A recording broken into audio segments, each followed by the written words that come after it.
The Cleveland Cavaliers land Donovan Mitchell. Looked like he was going to maybe go to the New York Knicks. The Cavs make a huge splash, acquiring another star. How does that affect the Nets? What does it look like for the East going into this season? We are going to talk about it all. But first, the theme music.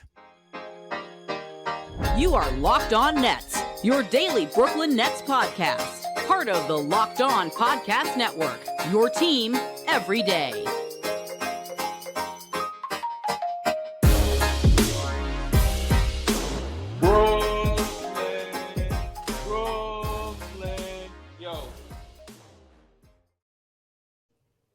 All right, welcome back to the Locked On Nets podcast on the Locked On Podcast Network. Your team, the Brooklyn Nets, every single day. I am Doug Norrie, owner-operator, DFSR.com. If you need some projections for FanDuel or DraftKings, NFL season bearing down on us, only a couple days away. Head on over to DFSR.com. You can sign up for free there. Much appreciated. No Adam Armbrecht today as we record leading into or getting through the holiday weekend. Labor Day, if you are out there celebrating on a Monday, maybe the last few days or few hours of summer, if that's how you're kind of set your yearly clock. I know this can be a big weekend for the barbecues, for the beach, however you end up celebrating it. Hope you're having a good time on Labor Day. We'll be holding it down solo, no Adam, as he celebrates himself. It's good. Guy needs to celebrate. Guy's got to kick back and relax as he bleeds out the last few hours of summer as well. So we'll hold it down here on the Locked On Nets podcast, going solo today. That's cool though, because there's tons to talk about. The NBA sort of news cycle never stops when it comes to this stuff. This summer has embodied it, especially in Nets world, as much as any other summer that I can remember, in terms of just, we never had our foot off the gas in terms of, moves, in terms of news. Obviously the KD thing seemed like it was going to go through until the very first day of the season. Thank God we're past that. But just when you think it's time to sort of settle down a little bit, we get a Donovan Mitchell trade. And for a while, it looked like that the Knicks were going to be the front runners, or were the front runners in that trade. And, RJ Barrett, and looked like other picks were going to be involved. Really did seem like, he's from New York, it seemed like there was just a lot of incentive to make that happen. And the Cavs kind of have been talked about as a team that might have the resources to be able to pull it off. Whether they were interested or not remained to be seen. And last week, near the end of last week, they end up pulling the trigger. Somewhat surprising, but we're going to talk about today what it means for the Cavs, what it means for the Nets, just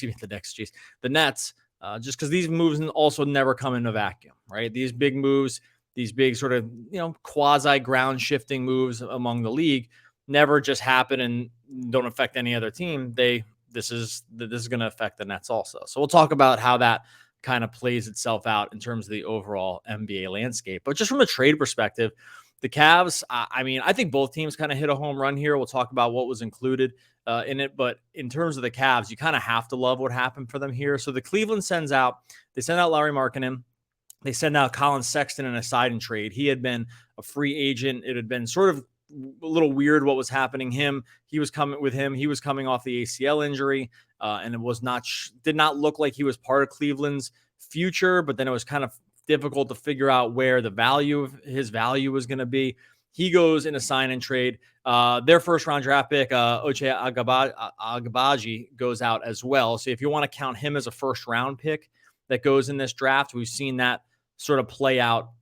Interestingly, this is the same thing that happened with the Gobert trade, where they send out their first round pick. So is it technically a first round draft pick that you're sending out? No, but it is, because it just happened. Maybe that wasn't the guy the team would have chosen, but it's still a first rounder that hasn't played yet.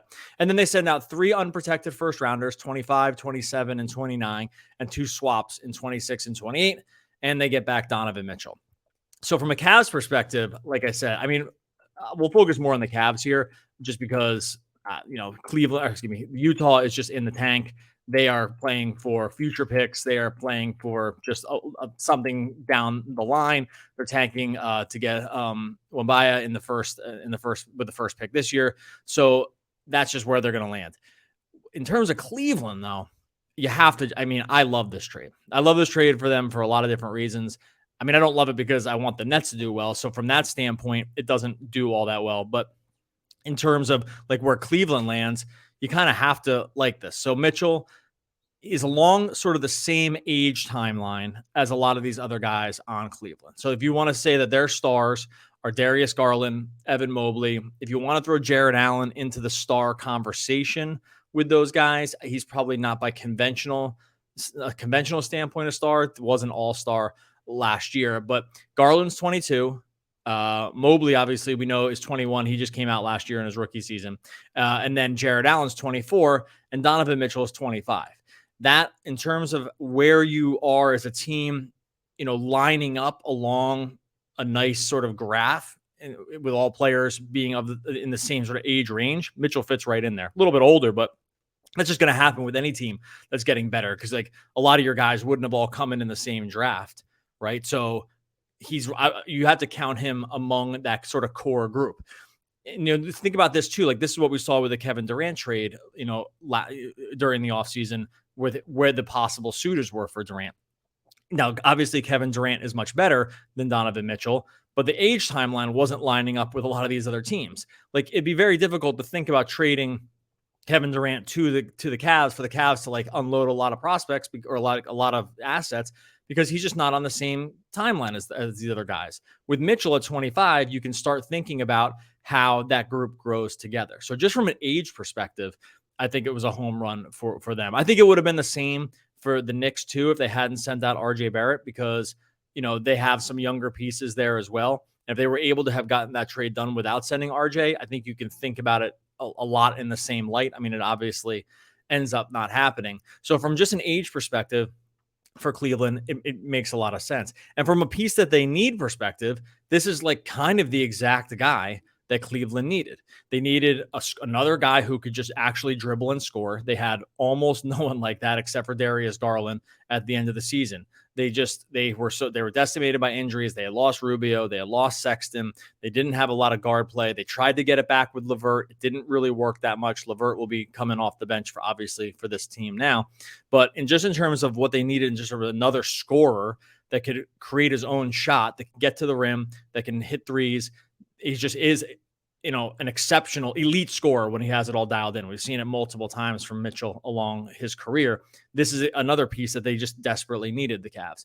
And so it takes the load off Garland. It takes the load off the offense of having to run every single action through him, which is what they needed to do. It actually just weirdly increases their depth down the line, because now they can push some of those other guys like LeVert into a bench role. And what did they lose? They lose Lauri Markkanen, who was kind of getting cooked. We saw what happened when he was trying to guard Durant in the playing game. And Durant, I mean, it's Durant, but like Markkanen had legit no chance. It was going to be hard for him to fit in. Sent out Sexton, who didn't even play for them last year, really played 11 games. So he didn't really play for them.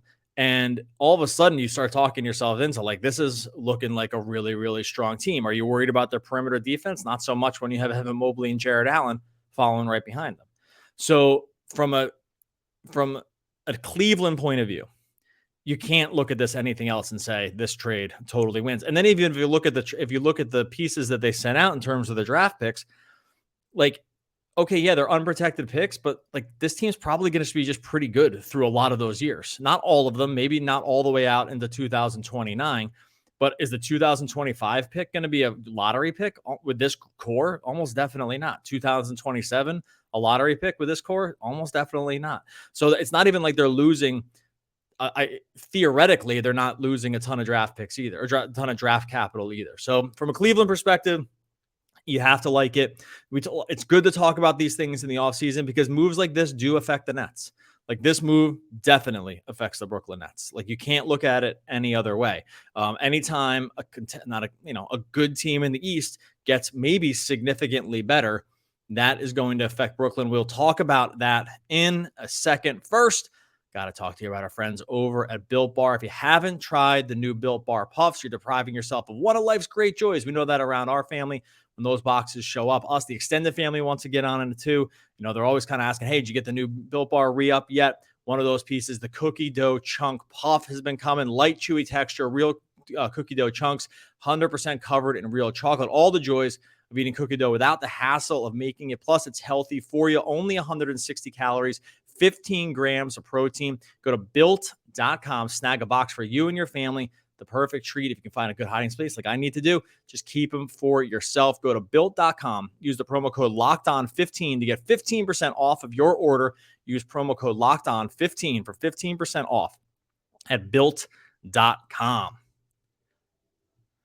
All right, got some music playing in the background. Nothing I can do about that today. Summer, the neighbors are jamming during the end of the summer. Can't tell them to go turn it off. This is how their holiday weekend too. So if you get a little music going there in the background, just imagine everyone out there on the deck doing a little bit of the partying here for Labor Day weekend. Not going to be the wet blanket that goes and tells anyone to turn anything off over the holidays. You don't want me to be that guy. I'm not going to be that guy. All right. How does this affect the Nets with Cleveland? So on the one hand, you say, okay, well, it's Cleveland. They were a pretty good team last year, 44-38. Yeah, they got a nice piece. They had to ship some things off. I would probably pump the brakes on that, like in terms of poo-pooing this deal. This will have effects for the Nets for a couple different reasons. So first off, for Brooklyn, you have to look at, well, they just sent, wherever you want to rank Donovan Mitchell, top 20 in the league, top 25 in the league. One of those guys went from the West to the East and made one of your competitors better. That alone is going to have side effects on what happens to the Nets season. Cleveland, for their part, like they were a really good team last year and they had a ton of problems. Like they lost Sexton.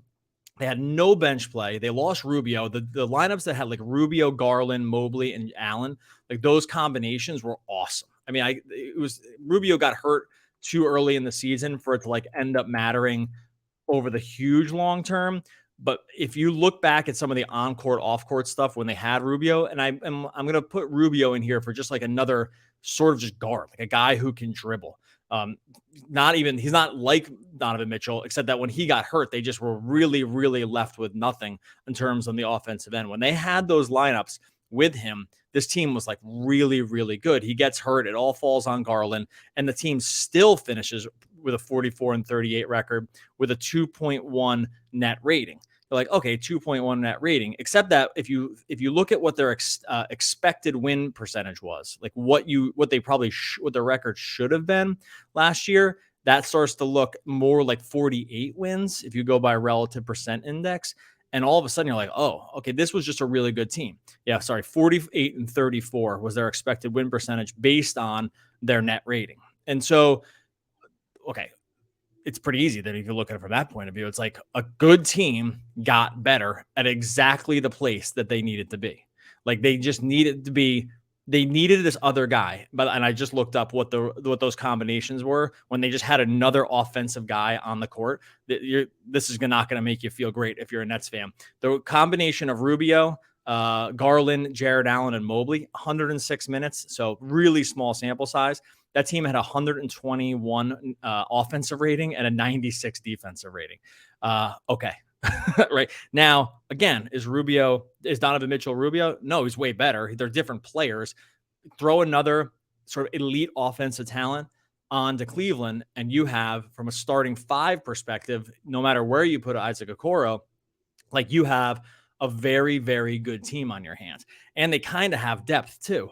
Karis LeVert's coming off the bench. Looks like Rubio's going to come sometime around the new year, and he'll be back in the team. And they had Kevin Love, who I had a long shot bet in for sixth man of the year. I thought he was making a really good case. I get why Hero ended up winning it, but Love's minutes on this team were really positive. When he played shorter stretches, 20-ish minutes a game, they got a lot out of Kevin Love. He's overpaid, but at this point, he's overpaid, like whatever. And so they have a pretty deep bench as well. If you're looking at how the East breaks down after this trade, you have some concerns, right, about where the Nets are going to fall. I mean, obviously, they're still a championship contender with their current core. And not every team in the East got better. But if we run down where this list landed, a lot of them are either the same or slightly better. I'll go through the list right now. So we already mentioned the Cavs, who didn't make the playoffs last year, are just better. There's no other way to skin it here. They're a better team now than they were at the end of last season. They just missed out on the playoffs. They're firmly in playoff contention now, clearly, right? Not a championship contender, but you have to say they improved. All right, let's go down the list. Miami Heat, I'm going to say they are the same / worse. Lose PJ Tucker, don't really make any of the big moves. Obviously, don't get Durant, don't get Donovan Mitchell. They, I'm going to say that they take a step back. This is still a 53-29 team. So how far are they going to slide losing PJ Tucker? Not tons. So that's still a very good team. We saw what the Celtics did. And remember, Celtics were 51-31 last season, but they got way better in the second half. Like they were crazy good in the second half. Even with the Gallo ACL injury, you have to say to yourself, the Celtics are better. So, or at least they're not worse. They bring in Brogdon. They don't make the Durant trade. That team went to the championship, came almost as close as you can get to winning it. You almost have to say to yourself, like they were 51-31 last season, and they could have just been a better team. Like their expected win percentage was 62-20. Okay. It was a 62-20 team based on their plus 7.1, their plus point differential. So that team, you could say they underperformed last year at 51-31, which is super scary to think about. Like that's a really scary prospect to think about, that Celtics team that maybe didn't play as well as they should have over the course of the season and might have just gotten better, like addressed all the things that they needed, like, more guard play off the bench and stuff like that. I know they lost Gallo. Bucks, let's call them status quo, basically the same team. They still have Giannis. They're always going to be good, always going to be a championship contender with Giannis. So didn't take a step back. Philly, where do we want to land on them? 51-31 last season. Kind of depends on how you feel about Harden at this point. They add PJ Tucker. They get better probably defensively along the wing with guys who can play. And if you want to say that Harden, no matter what you think about Harden, like having a full season of Harden compared to a full season of nobody who they had in Ben Simmons, you almost have to expect they're a better team too. So now we've made a list of teams that probably just project to be better. Raptors, they are pretty much what they were last season. I'm not too concerned with them, except they're probably still a playoff team. They were 48-34 last year. It was a really, really good team also. And then you get the Bulls. They're dealing with some health issues with Lonzo, where he's going to come back. They were 46-36 last season. Had a negative point differential. Maybe they didn't really make any improvements. You want to say they slide. Okay, maybe they take a dip. Are they not a playoff team anymore? I'm not ready to say that. Okay, so let's say they're the same. Maybe they're marginally worse. That was still a team that was 10 games over 500. The Hawks, they brought in DeJounte Murray in the offseason to kind of complement Trey. Maybe you want to talk yourself into that pairing doesn't work. And what they lost in guys like Herter is going to be, in Gallo too, is going to hurt them more than it helps them. I'll take a wait and see an approach on them. That was still a team, positive point differential last year, was a playoff team. After them, the Hornets, I think, definitely got worse. Knicks, I guess they got better. Jalen Brunson doesn't really put anyone over the hump, I don't think. And so they're a better team, but are they going to be so much better than their 37-45 record last year? They'll probably be better because their point differential was more like even. It's going to be hard for them to probably push all the way into playoff chase, but stranger things. And then the other four teams, I mean, Wizards, I don't know, you get full season of Beal, that's fine. Pacers, Pistons, Magic are all probably headed for the tank. So long story short, with where the Nets are in this, I mean, it doesn't help the Nets case for the Cleveland to get better like this, because it just makes another quality team that you have to contend with. And anytime that happens, it just makes your regular season harder. When these teams are in the East and when the schedule is made so that you just have to play these teams more, it will just make the regular season more of a grind. Now, yes, the Nets themselves are going to be better in theory. Full season of Simmons, full season of Kyrie. The Nets are still a great team. This is making Cleveland better does not make the Nets worse of a team. I'm definitely not making that contention even in the slightest. It's more that it makes the regular season for them much more difficult. And it makes the playoff prospects more difficult too. And I'll tell you about why that is in a second. And some of it's kind of easy based on where Mitchell was going to land, but why the playoff situation for the Nets could look a little different come next season as well. Okay, so we'll wrap this up with just where this Mitchell thing lands for the Nets. One reason as a Nets fan, you probably really wanted to see Mitchell land in New York. And I know, look, I get it. Nets fans don't want anything good to ever happen for the Knicks. It's way more fun in basketball in Brooklyn and especially when it comes to basketball in Brooklyn, the world is a lot more fun when the Knicks miss out on stuff. I get it. I'm kind of here for it just because it's fun to talk about and it's funny sort of to laugh about that the Knicks are always in the discussion for where, these superstars, and then it just kind of never happens. They make all the moves in the offseason to land a big superstar and they miss out on Mitchell, even though it seemed like they had given a really good offer. But in a lot of ways as Nets fans, I think we would have rather seen Mitchell land on the Knicks. Why is that? Yes, would it have taken some headlines? Sure. We don't care about the headlines. The headlines aren't part of the basketball process. They're just news stuff. In terms of basketball, we would have much rather have Donovan Mitchell be on the Knicks. And it's pretty easy. Donovan Mitchell would have improved their team, but they would not have improved their team where a fully functioning Nets team is scared of them in a playoff situation. Like, yeah, they'd help them score. They don't have enough of the other pieces to really be a super scary team. They'd be a pretty fun team to watch. Brunson, Mitchell, you get some more minutes out of Obi Toppin. You got, Mitch Robinson. They get Hartenstein. Like, you get RJ, obviously, wherever you think of him. They would have been a very interesting team, one that you can maybe project out a few years, maybe with a few other moves, becomes a team that you kind of can talk yourself into, but not this year. Not this year. Like, I wouldn't have been worried about that team from a playoff perspective, a 7-game playoff perspective, series against the Knicks, even with this group. Not with Durant, Kyrie, and Simmons. If everything is going correctly, I'm not worried about that situation at all. So that's where you're like, oh, that would have actually not been the worst thing for him to land there. It makes the Knicks better. They get a few more storylines. They're not a scary playoff team. Yeah, a few more regular season wins, grab the front page a few more times. But in the end, again, we don't really care about that. We're talking championships here. We're talking, what does the playoff path look like for the Nets going forward? We want that path to be as easy as possible. Mitchell on the Knicks doesn't make it easier, but it's way worse when it's Mitchell on the Cavs. In a 7-game series, this Cavs team with top-end talent like this, they are not a championship contender, but they could really make your life tough. Really make your life tough.